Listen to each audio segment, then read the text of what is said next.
Now, the first time sustainable development was used, that I've been able to discover, was by Woodrow Wilson. I like a crowd who really understands before I get to the punchlines. Now, it's no loss of irony that the man who brought us the Federal Reserve, the income tax, the League of Nations, and the war to end all wars would introduce America to the concept which today is a synonym for world governance. Supporters of Agenda 21 use a mantra illustrated by what they call the 3E pattern. How many people are familiar with the 3 E's of Agenda 21? Okay, a few. The often repeated 3E concept looks and works like this. Equity means the use of sociology and the law to re-engineer humanity. Economy means the international redistribution of America's wealth. You know, it's the only way you can begin to explain $1.5 trillion annual deficit run by this country. It's the only way to understand why it is we've got 750 bases off our shores on other people's lands around the world. But economy also means the replacement of free enterprise with public-private partnership. And the third E, what sucks Americans into this program, is the environment. But by environment, they mean something very simple. They mean nature before man. It's very clear in the Global Biodiversity Report that man is not to be treated as any more significant than any other species of being. The grandest threat posed by globalism is the Agenda 21 Global to Local Action Plan. This is where the rubber meets the road. This is why the defense of America begins in your neighborhood, your hometown, and in the broader local community.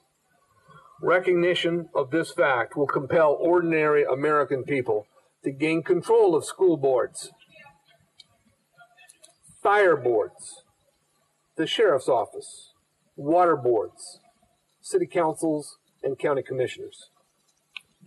When Agenda 21 policy has been expunged from every element of the public sphere in one county, it hasn't happened yet, but in one county, that place and those that follow will lead America's recovery as home of the brave and land of the free.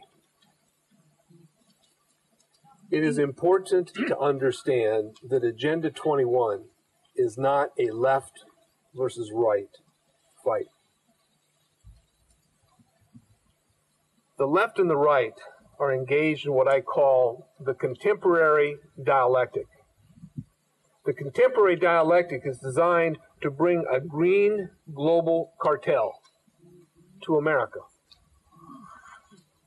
On the right, we have the thesis. The thesis is public-private partnership. We see the right on the political spectrum today pushing for this. They've pushed for it for decades. This is why multinationals are in control of the American economy. This is why resources can't be extracted by the American people. That is why America no longer manufactures.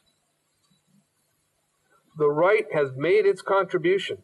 The antithesis brought to us by the left, the one world collectivist left, brings us social justice. And it brings us environmentalism.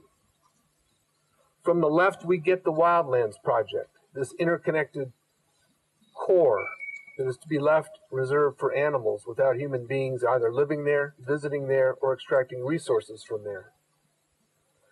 The right brings us smart growth, the little partnering nonprofits that work with your city councils to get approvals for building affordable housing, meaning government housing that costs twice as much as free enterprise housing would have cost, and which lock up their tenants into government dependency. You see, it's the left and the right combining down that combine to bring us the policies of sustainable development. That is the synthesis of this process. And that's what we're moving toward very quickly. Sustainable development is a government-controlled society. In short, it is tyranny. Our need is to understand how both sides of the modern political spectrum contribute to the globalist action plan.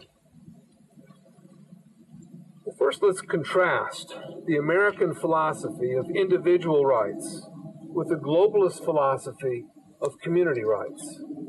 In America, the source of our rights is the U.S. Declaration of Independence. The nature of those rights is to vest each of us with a life of our own. Individual rights are the key to the greatness of the American dynamic. The purpose of government under the Declaration is to protect the natural or unalienable rights of each individual, that all men are created equal and that they are endowed by their Creator with certain unalienable rights. Let's contrast that with the globalist concept of community rights as articulated in the United Nations Universal Declaration of Human Rights. There, the purpose of government is to control the individual for the greater good of a global community. Article 29, Section 3 of that document says the following, quote, "Rights and freedoms may be in no case exercised contrary to the purposes and principles of the United Nations." Who's the man behind the black curtain calling the shots? You see, under the UN proposal, nothing is immutable. Everything can change. Everything is to be changed in order to meet the objectives of the global ruling elite. You see, under the UN Declaration of Human Rights, government grants, it restricts, and it can withdraw your rights in accordance with its needs. Government controls all things. You and the product of your labor belong to the community. Contrasting that back to the American system, we're born with a political recognition that we have rights as human beings imbued within us by our Creator. That leads to the conclusion that both you and the product of your labor belong to you. There are three broad principles that underlie Agenda 21. The first is a step-by-step program for the abolition of private property. Second is education for global citizenship. Do you think the notion of unalienable rights is presented in today's schools? Take notice of the number of young sustainablers, many of whom identify themselves as global citizens. Universities are building a fifth column for sustainability, an army of young college graduates. For even younger people, there are the policies and assessments of No Child Left Behind, all geared to neuter the next generation's understanding of liberty and of the American experience and the American experiment. The third driving principle of Agenda 21 is control over human action. For instance, we see technological advances being used by government to monitor the individual. We see this happening through federal legislation that would direct biometric identification of you displayed on your driver's license. That means that you can walk through a building and anyone reading your driver's license in your pocket can know everything about you, from your buying habits to your political orientation to your medical records. We see the advance of cameras everywhere. Cameras in the city of Chicago, you can't walk half a block without being photographed. The average Londoner, this is a worldwide movement, the average Londoner is photographed 300 times a day.